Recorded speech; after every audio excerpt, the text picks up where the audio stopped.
শিৱায় নমঃ ওম শিৱায় নমঃ ওম শিৱায় নমঃ। মোৰ শ্ৰদ্ধাৰ অসমবাসী ৰাইজ, বিশেষ কেইটামান কথা ক'ম। কথা হ'ল যে আজি এই শিৱসাগৰত যিটো নেকি বানপানীয়ে সকলো ৰাইজক ধন সম্পত্তি পশুধন চব উটুৱাই লৈ গ'ল, এইবোৰ চাই বৰ দুখ লাগিছে। আৰু এই দুখৰ মাজত এটা কথা মনত পৰিল যে আজি যদি আমাৰ জুবিন বাবা থাকিলেহেঁতেন, তেতিয়াহ'লে এই ৰাইজৰ মাজত তেওঁ ওলাই আহিলহেঁতেন আৰু সকলো ৰাইজক হৈ তেওঁ দান দক্ষিণা তেওঁ সহায় সহযোগিতা কৰিলেহেঁতেন।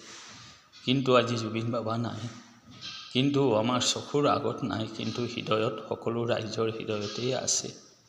কিন্তু আজি জুবিন বাবাই যিটো নেকি জীয়াই থকা জীৱনত কৰ্মবোৰ কৰি গৈছিল, সেই কৰ্মবোৰ যদি সকলোৱে ৰাইজে সেই চিন্তাধাৰা কৰে আৰু সেই কৰ্মবোৰ কৰি যায়, তেতিয়াহ'লে এই আজি শিৱসাগৰ ৰাইজে বহুত উশাহ ল'ব পাৰিব।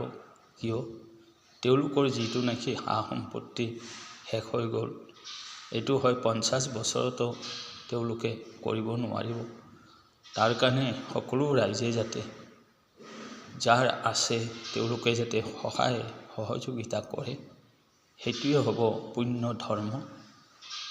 পূজা পাঠ কৰিলেই যে ধৰ্ম নহয়, বিপদত যদি যোনে সহায় কৰে সেইটোৱে হ'ল ধৰ্ম, শ্ৰেষ্ঠ ধৰ্ম বুলি কয়।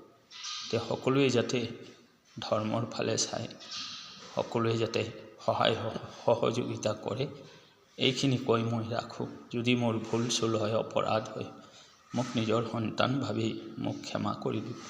ওম শিৱায় নমঃ, ওম শিৱায় নমঃ, ওম শিৱায় নমঃ, ওম শান্তি।